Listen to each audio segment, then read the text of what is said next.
Hi folks, this is my astrological forecast for March 2025. But before I get into that, two or three little, well, quite big things actually. Firstly, a big thank you to all of those wonderful people who came to the conference that I did with Penny Thornton at the Amadown retreat in late February. Everyone thoroughly enjoyed themselves.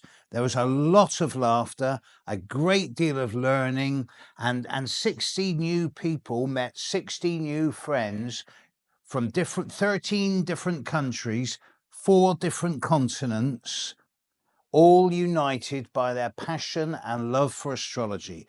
Everywhere I went, there were little groups of people talking about charts. It was great. So good that I'm doing it again shortly.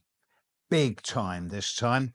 I've rented a big hotel just to the northwest of London, very close to the small city of St Albans, which is a 20-minute train journey from central London. And we're going to be doing a 4-day event there at the start of May. And I've got people like myself and Penny Thornton and Rick Levine, Alexis Trinaworth and Nick Campion coming to give talks. And I will be releasing a lot more information on this in the next couple of days, particularly this coming Saturday, the 1st of March. This is when I'll be doing a big YouTube video release on it. And I'm looking very much at what's coming up in the next couple of weeks on a live stream that I'm doing this Saturday at 6 p.m. But it is for members only, because I've got to look out for the people who look out for me. These are the people who, through their donations each month, empower me to be able to make the documentary on the history of Western astrology. And on that note, at the Amadown conference, myself and my producer, we showed for the very first time the first episode, still only 90% complete, on a big screen. We were in tears. I intend to release the first episode of the history of Western astrology. We're calling it episode 0 because it's a taster for everything else, over the next few weeks to the world, free of charge. Watch this space. Right. March. March is going to be unlike any other month that any of us have ever experienced in our lives. It's going to be fundamentally different for a number of reasons, and it is going to get faster and faster and a little bit crazier the more we get towards the end of March. But let's have a look at March in terms of date and order. Now, as I record this at the end of February, there is an incredible lineup going on in the skies. And on the evening of Friday, the 28th of February, you'll be able to see, if you've got a good telescope, Uranus and Neptune, and without a telescope, or with a small telescope, you'll be able to see Mercury and Saturn, and with the naked eye, you'll be able to see Venus and Mars and Jupiter. It's the last time for about 15 years that you're going to be able to see all of these planets in the sky at the same time in one hemisphere. And that's because every planet in the sky, including Pluto and the Sun and the Moon, are all in one half of the sky. This is rare. On the at the very end of February, there's also a new moon in Pisces, which I've done a separate video on, so I'm not going to go too deeply into that. But that is the start of what's coming up in March. On the 2nd of March, Venus will stand still in the twilight on the eastern horizon and start going retrograde. And then it will start sinking night by night quite fast, until by the end of March, you won't be able to see it at all in the evening sky. And then by mid-April, it will start appearing low on the horizon just before sunset. So sunrise, I'm sorry. So Venus will become the morning star the more we get into April. As we get into the middle of March, it's like a horse race where the horses are on the last lap. And there's a couple of bends to go, and they're all jockeying for position, trying to get the best advantage for the final run-in and the last couple of jumps. Not that I support or advocate horse racing, incidentally. But we get to the near total eclipse of the moon on March the 14th at 23 degrees of Virgo. By this time, all of these planets at the end of Pisces are getting close together. On the 14th, we're going to have Neptune conjunct the North Node at 27 and 28 degrees of Pisces. The Sun will be at 23 degrees of Pisces. Saturn will be at 22. Venus will be getting ready to move back into Pisces. Mercury will be standing still, just about ready to go retrograde, and it's full moon. And the full moon will be opposite the Sun and opposite Saturn. And it's an eclipsed full moon in Virgo. Happens to be on top of my ascendant, but hey, I'm a big boy. I'll cope with that in some shape or form. Hope that's not famous last words. With the full moon, eclipse full moon opposite Saturn and the Sun, it's pretty clear to me that the more we get into the middle of March, we're going to see a large number of endings in the world. Ending of an era, ending of a policy or a philosophy, ending of a king or a president or a ruler. There's a lot of closure of old ways of being, old operational systems, old structures and boundaries. They're going to come to a natural end, but the birth of the new isn't going to follow automatically. Because as we get into the second half of March, Mercury will go retrograde on the 15th of March. And then we get into what is possibly one of the craziest times I've ever seen in nearly 50 years of astrological study. It'll be 50 years for me in August 2027. As we get into the end of March, there is a 5-planet lineup in the sky of Mercury, Venus, Saturn, Neptune, and the North Node at the same time as there is a partial eclipse of the Sun. Now, in the background, you've got Neptune conjunct the North Node at the end of Pisces.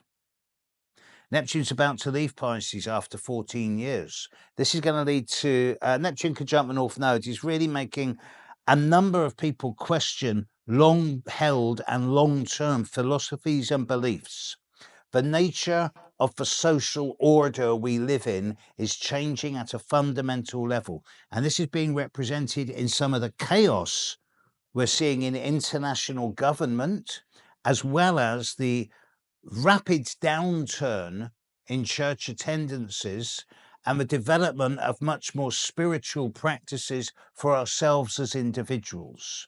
Throughout the world, it seems that churches are beating themselves up over the abuse by priests of each other, of children, of women, of gay people. It's, organized religion is on its way out. Of course, it will be replaced at first by a much more hardcore and extreme form of fundamentalism, because when anything dies, the remainder of it will fight to the very end.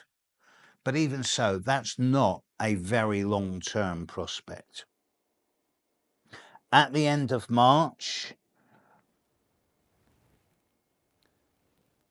Mercury will retrograde into late Pisces. And there will be a 3 or 4 day period at the very end of March and the very start of April where Mercury will conjunct Neptune and the North Node. And this is going to lead to a lot of misinformation, distorted and confusing and somewhat nebulous words being spoken, and no one will know what to believe. At the same time, Venus is going to be retrograding into the end of Pisces, and when it stands still, it will be conjuncting Saturn for a week to a week and a half.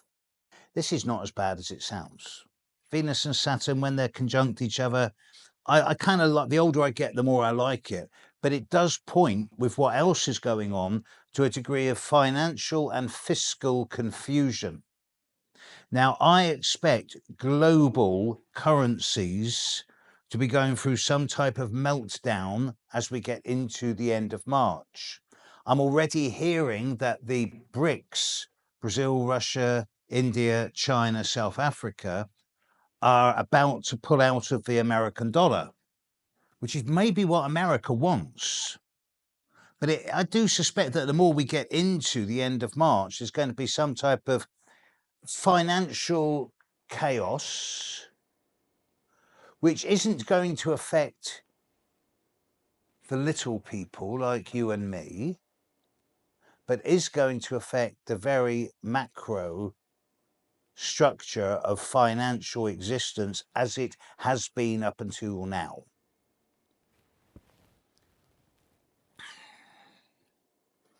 And it just so happens that there's an almost total eclipse of the sun taking place during this period on the 29th of March, I think. And that's going to be taking place at 8-9 degrees of Aries. So this period of the last week of March and the first few days of April, I've been looking at this for 3 or 4 years, 5 years. And it's one of the 2 craziest, maybe one of the 3 craziest periods of 2025. And it does seem that the more we get into, particularly the middle of March and the eclipse of the moon, that we're ramping up. So, bearing in mind that the vast majority of those of you who are listening to this are listening because you have at least a basic understanding of astrology, even if it's just your own sun sign and moon sign or ascendant sign. So, to those of you who do not know astrology, this is going to sound like insane drivel and the forecasts and predictions of a lunatic. To those of you who do know astrology, whom I credit as the intelligentsia of the emerging consciousness revolution, be aware that what's coming up at the end of March is not normal. It is a standalone time, and it would be so easy for everyone and anyone to buy into the narrative as it's presented. There will be a great deal of hype and spin. There will be a great deal of variation of words. People will be saying one thing one day and completely the opposite the next. Don't believe a word. Trust yourself. Ask yourself, if you were running this planet, what would you be believing? And you cannot necessarily just rely on the information as generated by the mainstream media or social media or governmental pronouncements. Trust your own instinct first and foremost, the area below your navel, which is instantaneous. And then you can also use as backup your intuition, where your BS filters will kick in. Those of you that actually trust yourself will naturally choose to not buy into the hype and spin and the narrative at the end of March, start of April, and will instead back off and step back and go, this is going to blow over in a few days. Let's not do anything rash or radical now. Soon as we get into early April, the whole narrative changes. Mars becomes a lot more proactive in a very positive way. And we're going to look back and think, were we crazy? Why did we do all that? Why did we believe all that? So in many ways, March is a test of our own self-belief and our own self-confidence in our own judgment. Dance with it. Be flexible, be tolerant, be adaptive. All of this is in Pisces, a mutable, flexible, adaptable and tolerant sign. There's going to be some environmental news that goes along with all this. But most of all, trust your own judgment. Stay clear of the doom mongers. Don't buy into the hype and spin. As far as March 2025 goes, world, have a discerning month. Catch you soon. Bye now.